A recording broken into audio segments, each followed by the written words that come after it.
KCAA.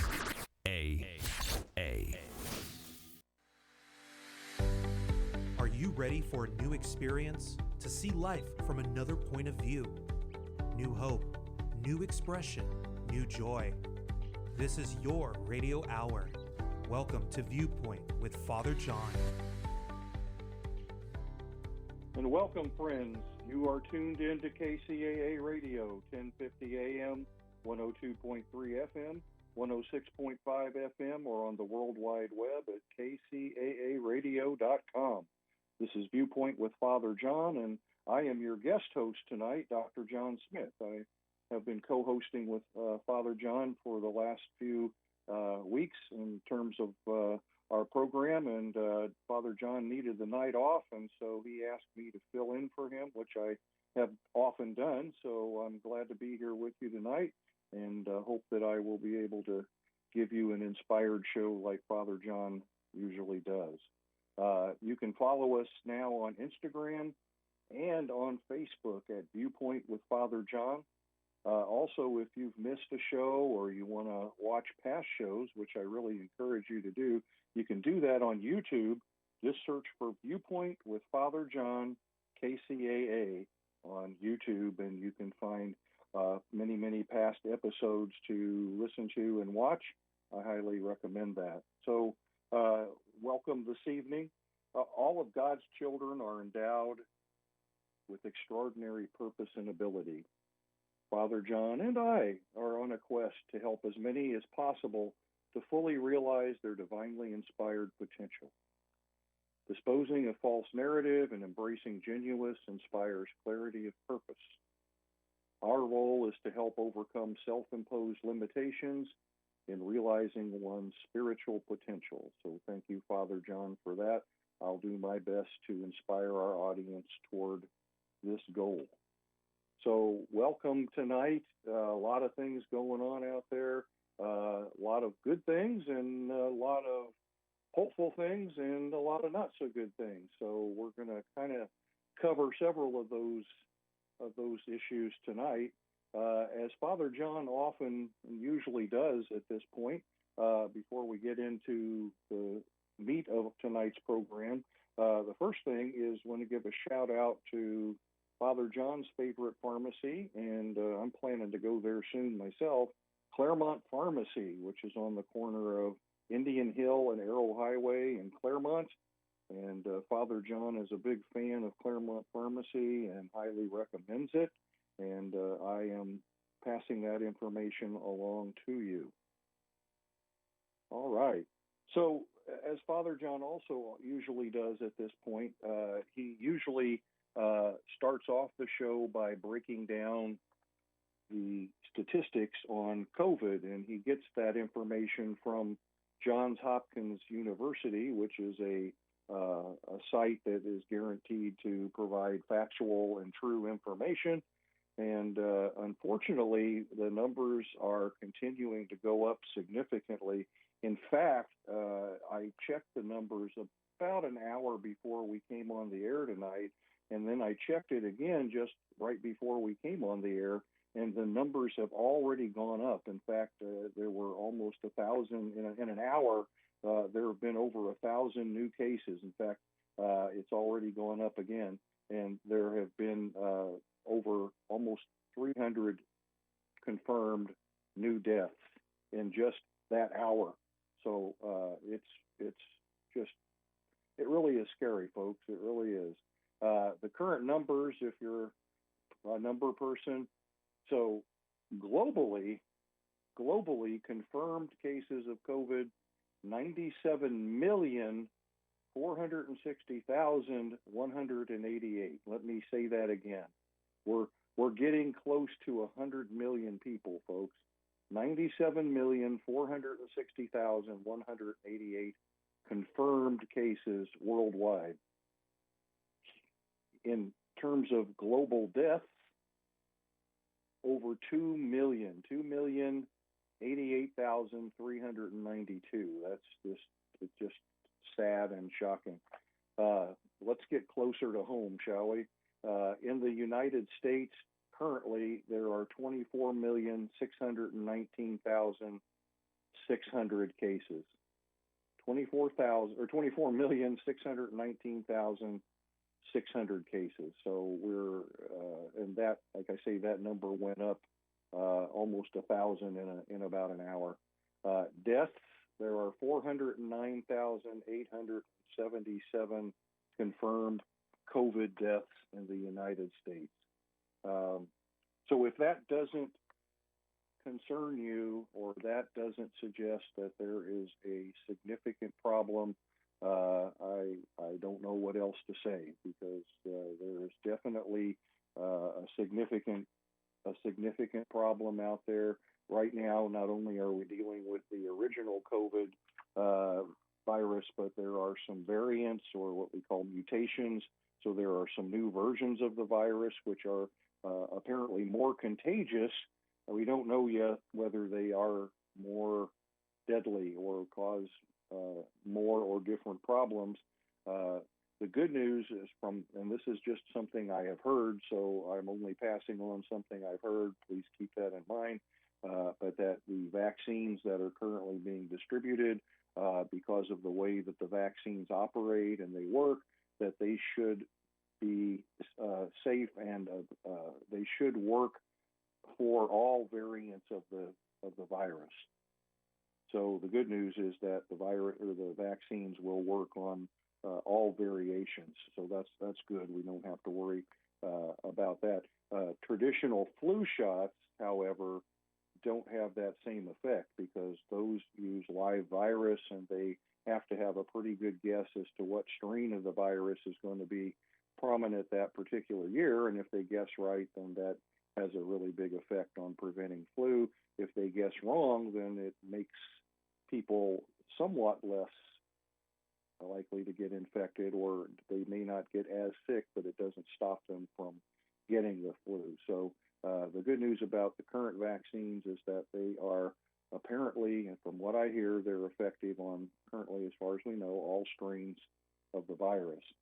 On that issue, vaccines. Currently, there are some changes to who can get vaccinated, when they can get vaccinated, and where. I highly recommend, not only do you follow the current safety risk prevention protocols, which is 1, wearing a mask, B, social distancing, staying at least 6 feet away from other people, and then 3, frequently washing your hands. Those are the 3 ways that we know best to decrease the risk of infection and transmission of COVID-19. So please keep that in mind. Also, those of you that are interested in getting a vaccine, or are maybe eligible to get a vaccine, I have some information that I'm going to pass on to you right now. Currently, the people that have been approved in LA County, and I believe San Bernardino County, to receive the vaccine are all healthcare workers who are at high or moderate risk of exposure through their work in any role in a healthcare or long-term care setting. So that high risk means they have direct or indirect contact with patients or infectious materials. They also have included in that particular group long-term care facility residents. These are residents, patients, if you will, that are residing in long-term care facilities. And then just this week, they expanded the availability of the vaccine to anyone who is age 65 and older. So if you or a loved one or your parents are age 65 and over, they are eligible now to get the vaccine. And of course, they are at high risk just by being 65 and older. So I really highly recommend that you encourage them to become vaccinated. Now, the current vaccines usually are coming in 2 doses, and those doses are about 24 to 28 days apart, depending upon which of the vaccines that they get. That's sort of determined by where they go, and both vaccines are approximately as effective, so there isn't particularly any difference between one over the other. So I highly recommend that anyone age 65 and over get vaccinated as soon as possible. If you're wanting information on what's going on there, where to go to make an appointment, etc., I've got a couple of websites to give you. I'm going to give you a second before I give you those websites to go get a pen and paper or something to record this information. So I'll talk for a minute while you run and get that if you don't have one in front of you already. But I want to give you this information because it is vitally important that as many people that are eligible currently get vaccinated as soon as possible. Once we are able to get enough people vaccinated, that will have a significant effect on the transmission of the disease. Right now, at least in LA County and many places in California, as well as across the country, hospitals, emergency rooms, critical care beds are full. In fact, they're having to stack people in the emergency rooms and in other areas of the hospital.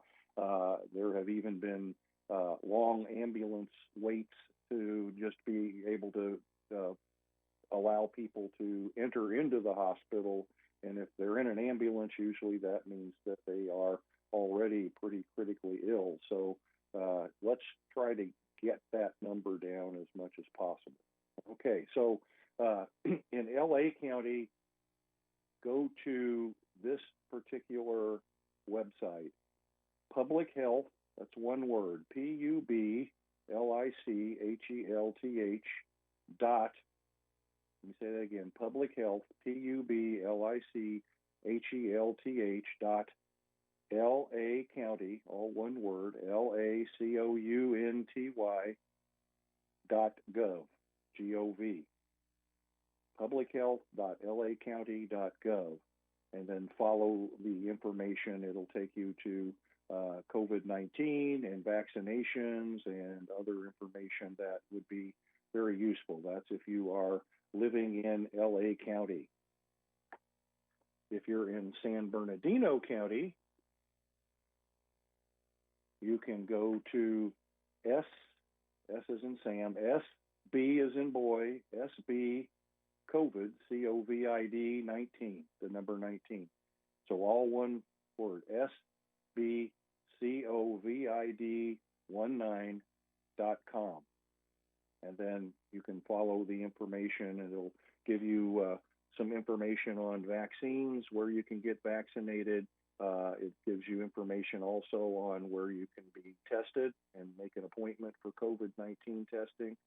And definitely that's something to be concerned about. I just happened to go to that website as I was speaking with you. I don't know how many of you listening tonight live in San Bernardino County, but their website indicates that they currently have 258,742 confirmed COVID-19 cases, 1,561 deaths. The good news is that currently, at least according to their website that was last updated today, they have vaccinated 38,770 people. So I'm hoping to see those numbers slow down and begin to drop as we see the number of people vaccinated begin to increase. So please, please, please, let's make sure that we don't delay and that we get out there as soon as possible and get vaccinated. So where are we going to go tonight? So the last few weeks, Father John and I have been talking about the effects that the current political climate and COVID-19 and pretty much everything that's going on, the effects that has had on pretty much everybody. Last week we were talking about suicide and depression, and I wanted to kind of continue along that line tonight, just talking about ways specifically that things we can do and ways that we can cope with things that are happening right now in order to hopefully decrease our stress and increase our ability to cope with it. We're seeing, I just saw two articles today that talked about the looming mental health crisis. And I think we've mentioned that on this program before, that the wave as COVID has been here. In fact, I just noticed that today is kind of the anniversary or close to the anniversary of when we first identified or noticed COVID in the United States. So it's only been 1 year. Can you believe that? Think of all that has gone on in 1 year. Just mind-boggling, if you ask me. So in the past year, all of these numbers that I have given you, all of this information I've given you, this has all happened in approximately 1 year's time.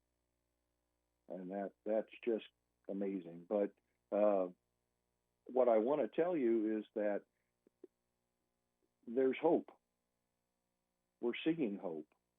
We're seeing hope. There's a new administration, and I was listening to some of the plans that they were speaking about, and they're really going to focus on rolling out COVID vaccines and making a huge impact on COVID-19. So hopefully that's going to happen, and we're going to see some major changes in how we're responding, how our government's responding to COVID-19, and I think that will help us to move forward with this. There are also many changes happening, and there's hope happening, I think, in terms of, again, the effectiveness of the vaccine. And again, once we can get as many people vaccinated as possible, we will see these numbers start to go down. So, but what can we do? So when we come back from our break, which we're already at, when we come back from break, let's talk a little bit about some of the ways we can cope with this. I'll talk to you in just a minute.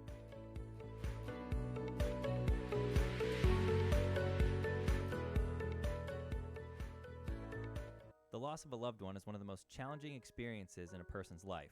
It's hard to know where to turn to make your loved one's final arrangements. Jesse Ruiz at Personal Funeral Planning in Ontario will treat you and your loved one with the respect you deserve. Jesse served in the Marine Corps in Desert Storm and understands what it takes to provide loyal, personalized, and empathetic service to those who need it most. The families of Michael Jackson, Brittany Murphy, Ed McMahon, and many others have trusted Jesse to provide them with the highest level of service and support. To work with Jesse, call 909-762-4027, 909-762-4027, or visit their website, www.4pfp.org. www.4pfp as in personalfuneralplanning.org. Jesse Ruiz and Personal Funeral Planning, veteran-owned and operated, helping you plan a personal, lasting tribute for your loved one. www.4pfp.org. Hi, this is Todd from the Flip Flop Investor Show. Join us every Thursday at 4 p.m. where we talk about real estate investments here in the Inland Empire. Before you go to a real estate seminar, come check out our Real Estate Investment Club that meets at the Mission Inn in Riverside every fourth Wednesday. Find out more on our weekly show at 4 p.m. Thursdays right here on KCAA 1050 AM, 106.5 FM, and now 102.3 FM. KCAA Loma Linda, 1050 AM, K292 FQ Riverside, and K293 CF Moreno Valley.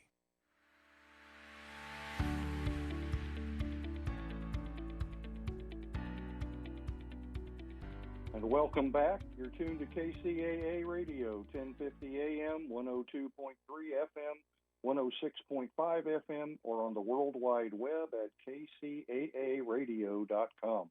This is Viewpoint with Father John, and I am your guest host this evening, Dr. John Smith. I am the author of The Authentic Man, A Guide to Happiness and Purpose. I am a professor. I teach addictions counseling and I've been a therapist in private practice and a teacher and trainer. So I've been in this particular field of mental health and substance abuse for many, many years, about 40 years now. So I think I'm qualified to speak on what I'm about to speak on, and not that I know everything. I learn something new every day from my clients and my colleagues and my students. So, but I think I know enough to speak so that I can be of service and be of help to those of you that are listening tonight. I want to tell you that like I said earlier before the break, this has been going on for a year. And while there's hope and there's light starting to appear at the end of the tunnel, it's going to be a while. It's going to be a while before things turn the corner and get better. And I know personally myself, I have been more and more and more stressed because I've been isolated from connection with my friends, from family. I feel stress. I feel a level of anxiety and fear that I've never felt for a long time. The fear of getting sick and possibly dying. The fear of a family member or loved one getting sick and possibly dying. The fear of loss in many ways. I know many people who have lost jobs. I know many people who are struggling to make ends meet with their income. Potentially there'll be some help coming with some more stimulus money, but at the end of the day, that's not enough for people to get out of the rut that they probably are in and to be able to take care of themselves on an ongoing basis. I even know people who are in need of food, and whenever I find people that are in need of food, I always go out of my way to make sure that I can provide them something. But the point being is that we're all, and however we are, we're all under a great deal of increased stress. Many of you have children at home who are doing online school. They're at home, you're at home, you may be trying to work from home, your kids are trying to school from home, you're all tripping over one another and getting in each other's space. And all I know is when that happens, and that happens in my house, but when that happens, that brings up feelings of sadness, feelings of anger, feelings of fear, and then those feelings manifested over some period of time can cause depression, actual clinical depression, anxiety, and these feelings may be magnified the longer that we are feeling trapped in the situations that we are currently finding ourselves in. So I've talked about this before, but I think it wouldn't be a bad idea right now to talk a little bit about some ways that we might be able to cope, some healthy coping habits, if you will. All right. So let's start to break it down. All right. So here are the top ways that I think would be. These are positive coping skills. These are things that if you can do them and incorporate it into your routine, it's not meant to add things that are going to even be more stressful. These are ways that have been proven to decrease stress, decrease anxiety, improve feelings of depression, improve relationships with others. So here are some top things that I highly, highly recommend. Probably number one, and this is for adults, but it's also important that this apply to any of your children as well. Stick with normal routines as much as possible. That means have a regular time for waking up. Probably wouldn't be a bad idea to make it pretty close to when you would normally get up for work if you're working from home. also, if the kids are schooling from home, I don't know if they have a specific start time or end time, but definitely make sure that they stay on some sort of routine in terms of sleep. That also means going to bed at a regular time. So sleep routines are probably one of the most important. That number 2 on my list was getting enough sleep. So make sure that in your routine, not only are you sticking to a routine of what time you get up and what time you go to bed, make sure you do that most days, if not every day, so that you get enough sleep. I know probably for the last few months, I've fortunately been blessed with the ability to sleep, but my sleep has been disturbed. It's been restless. Some of the dreams I'm having are just weird. And so if that's happening to you, you're not crazy. It's the way our brain is trying to process information that it has no place to file it. Our brains set up, if you want to think of it this way, our brains set up files to store information in, similar information. So if it has had an experience with something or it knows something, then it knows where to file it. It has a file system for it. It puts it in that file with other things that are similar.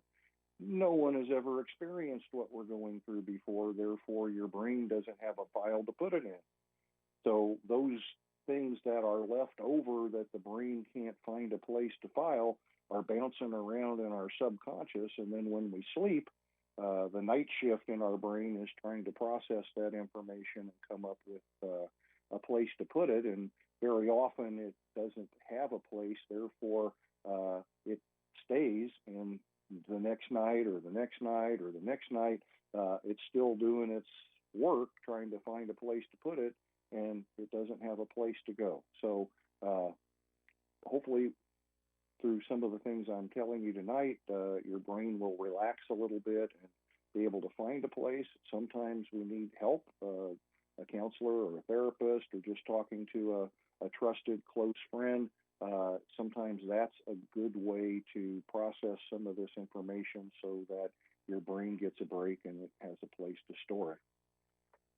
So besides the normal routine, again, I can't emphasize this one enough, take time for yourself. Take some me time. What you say, well, when am I supposed to do that? I've got the kids, I've got the work, I've got the household chores, I've got this, I've got that. I don't have time for myself. Well, there's a reason that if you've ever flown on an airplane, they tell you, hey, if the mask falls from the ceiling and you're traveling with a small child or someone who can't take care of themselves, whose mask do they tell you to put on first? I probably stumped a few of you. Well, the true answer is they tell you to put your mask on first. Well, that's just really selfish, isn't it? Not really. All right? It's self first, not selfish. The purpose or the meaning behind that is that the person that you're trying to help, if you pass out or you're dead, then what's going to happen to the person you're trying to help? If you put your mask on first, then you're going to be able to help that person next to you that can't help themselves. So the same thing is true right now. If you don't take time for yourself, if you crash, burn, get depressed, anxious, you burn out, you're just not able to do it, then those people that you care about, that you love, that you take care of, that need you, aren't going to be able to be taken care of because you're not going to be there to do it, or you're not going to be there at least emotionally, physically, in a way that you could be if you just took some time for yourself. In that vein, how can I do that? Well, I personally, I have started a habit of going for a walk every day. And you may say, well, I can't leave the house. I've got small kids, whatever. Well, hopefully there's a way that you can work with a spouse or a partner, a neighbor, a friend, someone who can help you so that you can take a little time. It doesn't take a lot of time. A half hour to an hour of a good walk or any other form of physical exercise is a good way to burn off those stress chemicals. And it's been proven scientifically, for those of you that believe in science, but it's been proven time and time again that exercise, even mild exercise like walking, is a natural antidepressant. It's a natural anti-anxiety process. And so all of those stress chemicals burn off. It's better than taking a pill, right? It works, especially if you do it on a regular basis. It really works. And then during your walk, take that time just to reflect, just take that time to just maybe, hopefully it's out in nature somewhere where you can enjoy nature. Just take a nice breath in a safe place. Try to do it where you're not in contact with a lot of people, and enjoy your quiet time. If that doesn't work, then find a place in your home, even if it's a tight space. Take turns. Find a place where you can take, again, a half hour to an hour is about what I've found to be about right. Just take that time to be by yourself, to do something for yourself. Maybe it's take a brief nap. Maybe it's read something pleasant. Maybe it's watch a TV program that you really like. Anything that you can do just to kind of take some time off of whatever you're focusing on and just relax for a little bit. The next one, this one, and I'm laughing only because this is one that I personally find difficult, but again, I say it because I know how important it is. Give yourself permission to let some things go. All right? Everything isn't a top priority right now. Yes, we all have things that have to get done. There are things that are priorities, and then there are things that are on the horizon that don't need to be done right now. And a lot of us are what-ifers. A lot of us are worriers, and we hang on to things, and we worry about things, and then we feel overwhelmed. And I always tell my clients who feel overwhelmed, how do you eat a large plate of food? Because a lot of people see the plate of food and they say, oh my gosh, I can never eat all of that. And all at once, they're right. It would just be too much. It would be overwhelming to eat all of that food. In fact, just seeing that plate of food, people go like, oh my gosh, that's just, I'll never be able to eat all of that food. But I tell my clients, well, the way you eat it is one bite at a time.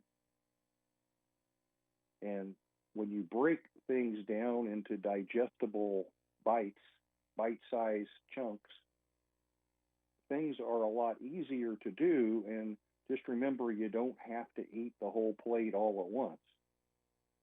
So break things down into bite-sized chunks. Some people like to write them down. That's not a bad idea. But take a look at what's on the I have to get done do list, and what do you have to do? What do you want to do? What do you need to do?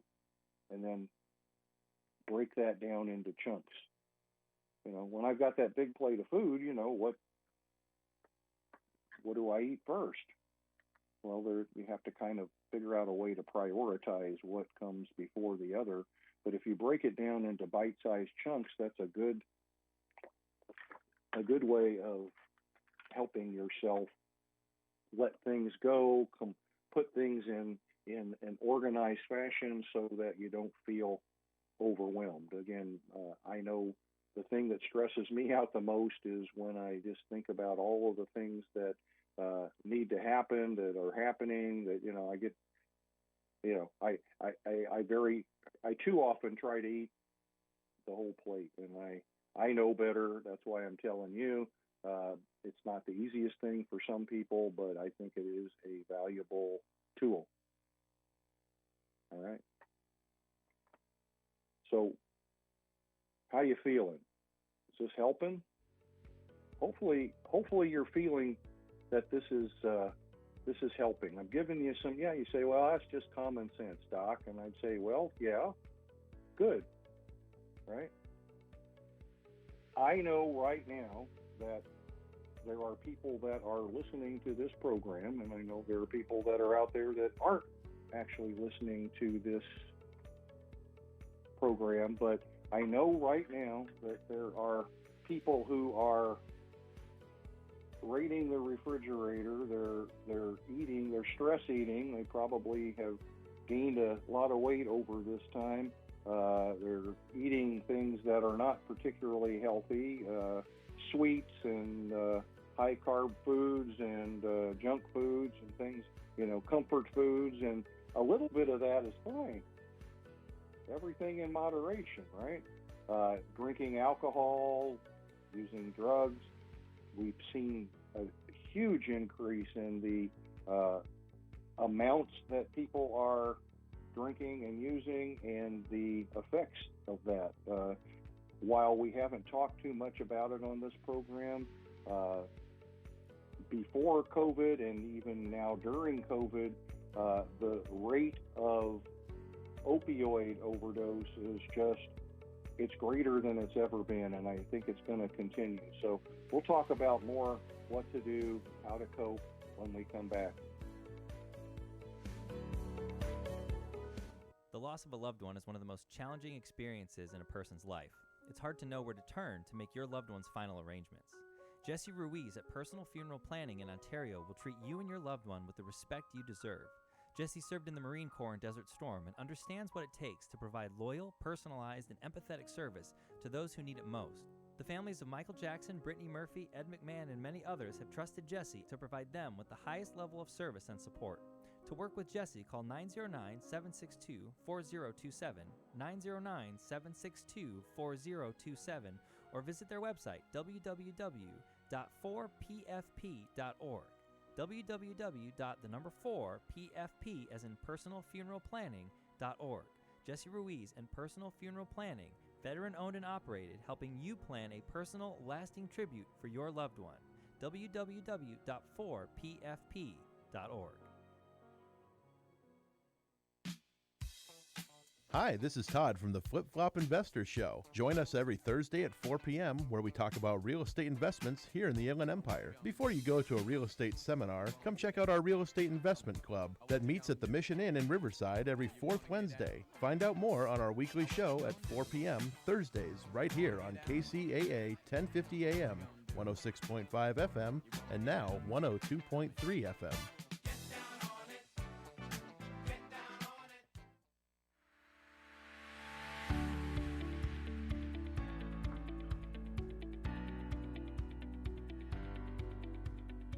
And welcome back, friends. You're tuned to KCAA Radio, 1050 AM, 102.3 FM, 106.5 FM, or on the World Wide Web at kcaaradio.com. This is Viewpoint with Father John, and I am your guest host this evening, Dr. John Smith. And I'm really excited and honored to be here, and really thank Father John for trusting me to take his place on times when he's not able or available to be here. And so thank you very much. I appreciate that, Father John, and hopefully I'm sticking true to you all out there that are regular listeners and providing you with some helpful and useful information. So right before the break, we were talking about doing things in moderation, and I was focusing on the fact that a lot of people, and when I say a lot of people, I'm throwing myself in under the bus too. A lot of people during this time, especially being isolated, not being able to get out, not being able to do a lot of things, have turned to emotional eating. And also they have increased their use of alcohol and possibly other drugs. And for some people, that is causing people to gain a lot of unnecessary weight, maybe cause themselves to have some some latter health issues because of their weight or diet. Certainly, people that are drinking too much or whatever. The worst case scenario, they're going to wake up feeling awful, having a hangover, plus an extra 5 pounds or 10 pounds or more. So, what can we do there? Is it wrong to do that? No, it's not wrong to do that. Again, these are strategies people use to cope. What are they coping with? They're coping with their feelings. They're coping with stress. They're coping with feelings of depression, anxiety, loneliness. So they're feeding their emotions with comfort food, junk food, alcohol, other substances. And unfortunately, over time, and especially for some people that are even more predisposed, that can lead to some pretty severe problems, addiction being one of them, but health issues. And I just want to say there's nothing wrong with it, but if you can reel it in, and especially if you start doing some of these other things that I've been recommending, like going for a walk, exercising, taking some time for yourself, that should decrease the emotional stress to a level where you might not feel as compelled to have to fix it with food or drink or some other substance. So, because I know, I was mentioning before, that the tidal wave of people who are in need of or will be in need of professional help. No, that doesn't mean you're crazy, but as we talked about last week, people get depressed, people are anxious, people have developed substance use disorders that may require some professional help or treatment to stop the progression of that. So that just alone by itself, and I was reading a couple of articles that today that were saying that across the country, they said the wave is already here. Professionals, therapists, counselors have been inundated already during this time with an increase in calls for help. And a lot of therapists, a lot of counselors, a lot of treatment agencies these days, because of COVID, while they're still taking new clients, a lot of the treatment that's being provided has been conducted online, called telehealth or teletherapy, which has actually been shown to be very effective. Some people actually prefer that more than they do going to someone's office. And then yet some people prefer the face-to-face contact and they don't really like the telehealth. But during this year, I'm sure if you've sought out any sort of healthcare treatment with your doctor or anybody like that, you've probably already experienced telehealth to some extent. What I'm saying here is that there's no shame in talking to a professional. In fact, what's that old saying? A stitch in time saves 9. An ounce of prevention is worth a pound of cure. Boy, I sound really philosophical tonight, right? But those are good. Those are really good things to keep in mind. If I start now and I take care of what's happening now, then that's going to keep problems from getting worse or from problems from compiling. And now would be a good time to get started. Yes, there's going to be an end to this. There's going to be light at the end of the tunnel, but I don't know how long that's going to take to get there. So any time you can help yourself, and that might even be part of that self-care I was talking about. What's wrong with taking an hour a week, or however frequently you need or want, an hour a week for yourself to talk to someone who can help you process how you're feeling, can help you process what you're thinking, can help you with issues that might be happening with your children or your relationships or your job or whatever you might be going through. You don't have to be what we would call crazy to seek this help. In fact, seeking this help will prevent you from getting to the point where the problems are so severe that some people might even need hospitalization, but you're not there yet. So let's take action now to prevent things from getting worse down the road. besides emotional stress, and maybe one of the causes of emotional stress is financial stress, either because money is tight, maybe someone or both people, in a couple, somebody's lost a job, somebody's lost income, somebody's been laid off, they're not able to pay the bills keep going up. Some people also, during this time, another way of dealing with stress is to spend money. Sometimes money you don't have. The UPS guy showed up at my house the other day, and he knocked on the door. I went, to the door. They try to make it safe, so they stand back and they're wearing a mask. And he goes, "I just wanted to check and make sure you were okay." And I go, well, why is that? He goes, "I haven't delivered a package here in a whole week." That was supposed to be a joke.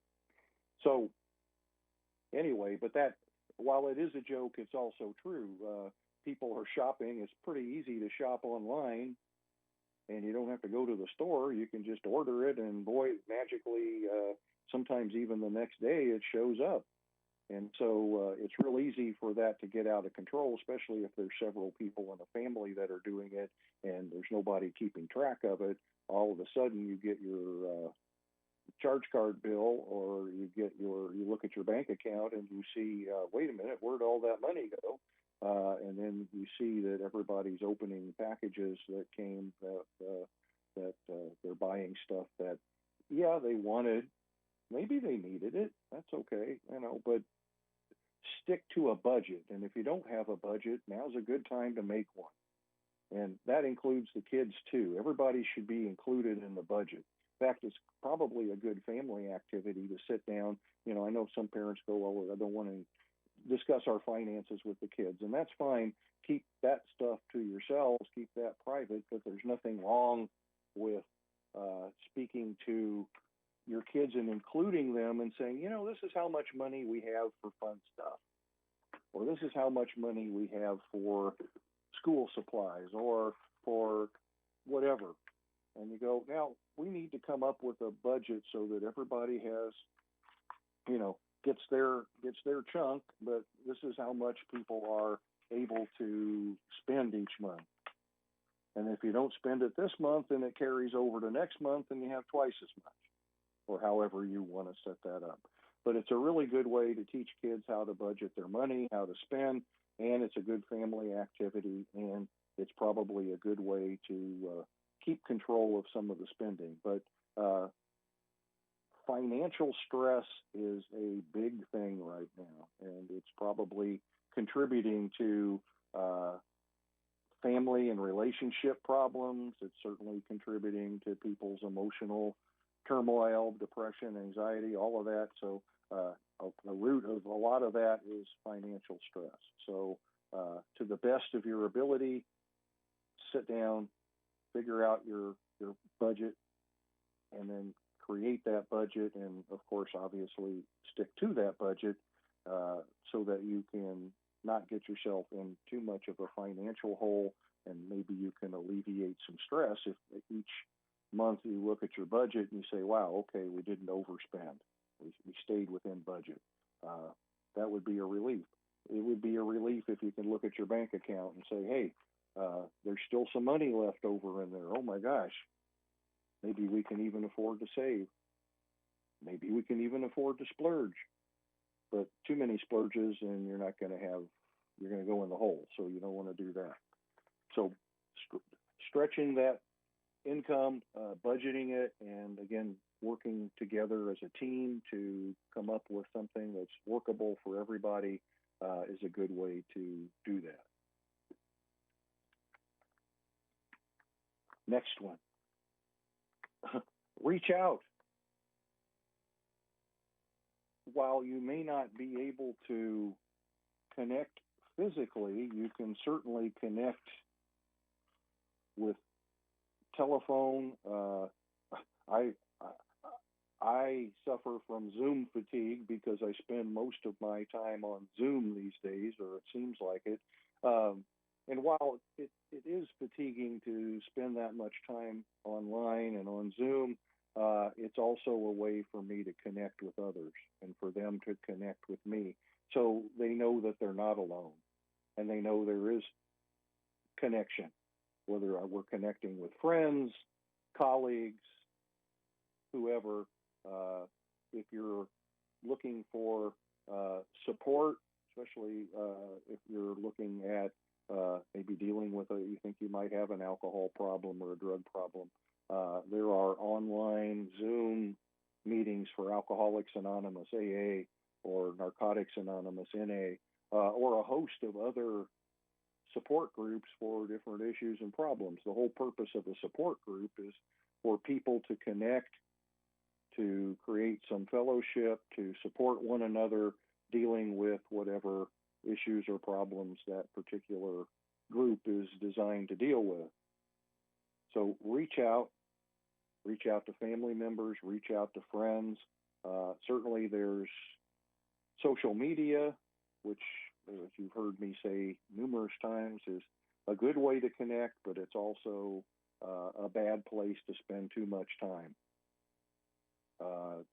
There's just too much going on social media, and it's probably not really too healthy to spend too much time. So just like you're budgeting your money, budget the amount of time that you're spending online, especially hanging out with social media.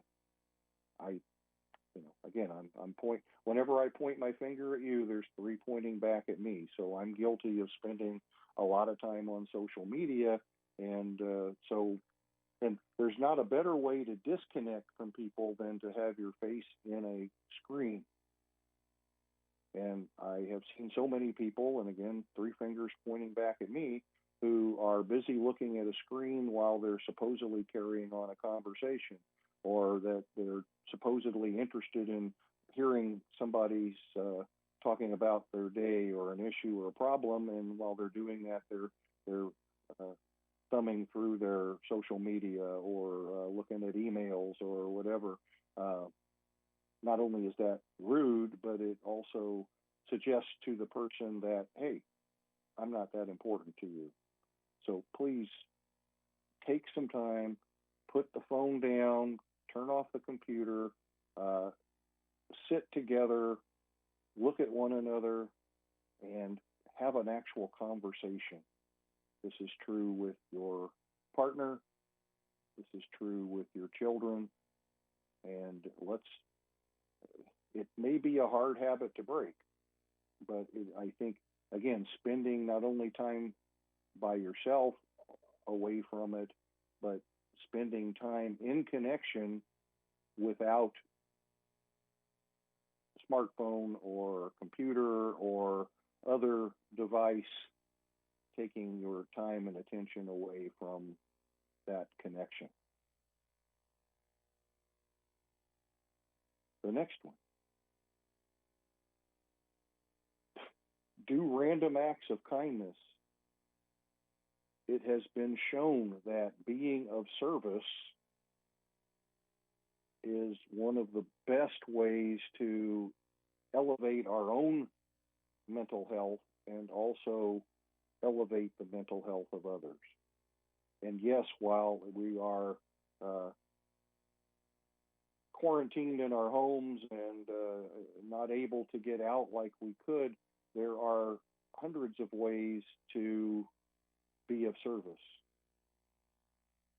Volunteer, find ways to be of service, whether it's to help physically, financially, or just being someone who reaches out to someone else in need. Do something each day, an act of kindness. You know, if you're out and about and you're stopping off at the fast food restaurant or the Starbucks or wherever, if you've got the ability to do so, buy the coffee for the person behind you. You'd be surprised. That's how my youngest son met his wife. He paid for her cup of coffee when they were in line at Starbucks. They are now married for 3 years, I think, and they dated a little while before that. That's how he met his wife. So I'm not suggesting that that's a good thing to go meet. It's not a dating service, but it is an act of kindness. It is an act of service. Find ways to help others and be generous with yourself. And I think you'll feel better when you do it, and you will certainly make someone else feel better when you do it. So again, that's a wonderful way to elevate your mental health. Sort of in that vein, as we're getting close to the end of our show tonight, this is one that I always need to remember too, because often I get too busy and I forget. But boy, it sure doesn't hurt to be grateful. What are you grateful for? Well, I'm grateful that, one, knock on wood, I have not gotten sick. I have been lucky so far and have not gotten infected with COVID. And my family has not gotten infected with COVID, or hasn't. I have some family members who have, but they have so far gotten through it without any serious side effects. But I'm grateful that I am able to be here tonight with you in relatively good health and share my information, my knowledge, my experience with you. And hopefully I'm able tonight, I'm grateful that I'm able to maybe touch some of you in ways that will help you with whatever might be going on in your life that you might need help with. Actual studies have shown that taking time each day to be grateful actually not only has mental health benefits, but it also helps build our immune system. Well, with that, please stay healthy out there, and please take some of the things we talked about, keep them in mind, practice them. We'd love your feedback. If you have any feedback, please let us know. Send us a message on Instagram or on KCAA.com, and we will see you next week. And have a great week. Be healthy, and go get a vaccine, or get somebody out there to get a vaccine. That's going to help things out. So we'll see you next week.